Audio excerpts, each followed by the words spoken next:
بنے، لیکن سب سے پہلے اپنے رب کو پہچانتا ہو، اس رب کی بندگی ہو۔ اگر اس تعلیم میں رب کا تعارف اور بندگی نہیں، وہ تعلیم نہیں، تخریب ہے، تخریب ہے، تخریب ہے۔ لوٹنے کے طریقے آئیں گے، کرپشن کے طریقے آئیں گے، دولت کو سمیٹ کر تجوریوں میں بھرنے کے طریقے آئیں گے۔ جتنے پڑھے لکھے ہیں اللہ سے بیزار اور اللہ سے دور ہیں، وہ کیا ہوا؟ پہلے ڈاکو ڈاکہ مارا کرتا تھا اپنی جان کو خطرے میں ڈال کر، اب پڑھا لکھا ہے گھر بلا کے ڈاکہ مارتا ہے، عزت بھی پاتا ہے اور ڈاکے کے نشان بھی نہیں چھوڑتا، ڈاکے کے نشان بھی نہیں چھوڑتا۔ جس تعلیم میں رب کا تعارف نکل جائے، اس تعلیم سے تقریب آئے گی۔ قوموں کی تعمیر اس تعلیم میں ہے جس میں تربیت ہے۔ قوموں کی، ہمارا مسئلہ تعلیم نہیں ہے، ہمارا مسئلہ تعلیم کے ساتھ تربیت ہے۔ ڈگریوں والے تو بگاڑ پیدا کرتے ہیں۔ کیا جنگلوں سے لوگ آتے ہیں؟ ہمیں جو 70 سال سے لوٹا ہے کیا جنگلوں سے آئے تھے؟ نہ، بڑے بڑے اداروں سے، یونیورسٹیوں سے، اداروں میں بیٹھے لوگ پڑھے لکھے ہیں۔ تربیت نام کی چیز کوئی نہیں ہے، خوف خدا نام کی چیز کوئی نہیں ہے، یہ تعارف ہی نہیں ہے کہ پالتا رب ہے، رب پالتا ہے۔ اللہ نے تعلیم کی اہمیت بھی بتائی، تربیت کی بھی اہمیت بتائی ہے۔ تعلیم وہی تعلیم ہے جس میں تربیت بھی ہو، اس کا تذکرہ فرمایا۔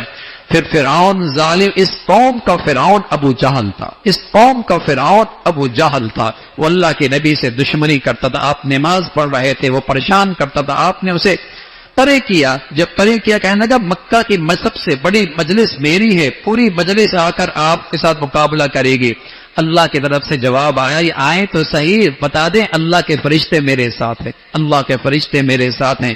پھر سورہ قدر کا تذکرہ فرمایا۔ جانتے بھی ہو قدر ہے کیا؟ کیا انداز ہے اللہ کا، وما ادراک ما لیلۃ القدر، جانتے بھی ہو لیلۃ القدر ہے کیا، اس کی شان کیا ہے، اس کی عظمت کیا ہے؟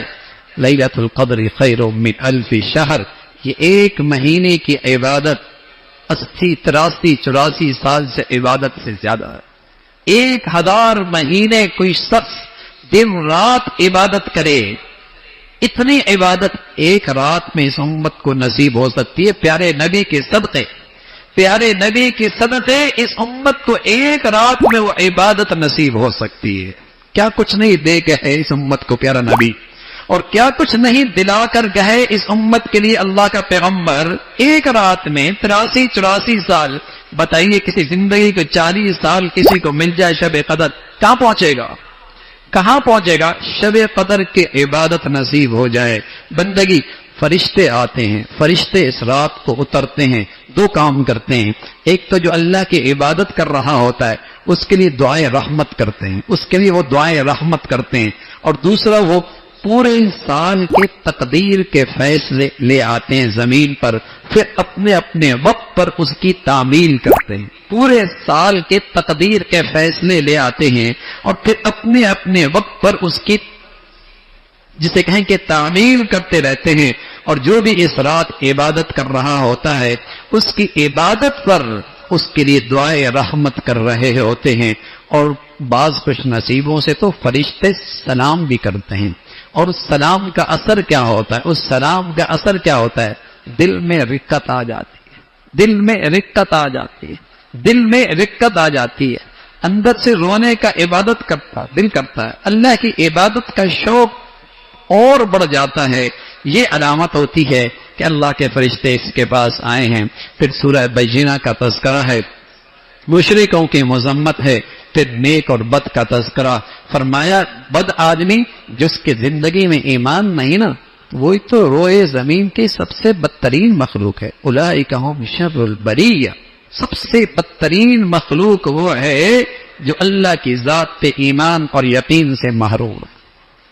اور اس کے مقابلے میں فرمایا ایمان کی زندگی کسی خوش نصیب کے پاس ہے، کوٹھی میں رہتا ہے یا جھوپڑی میں رہتا ہے، روئے زمین کا بہترین مخلوق ہے، روئے زمین کی بہترین مخلوق ہے۔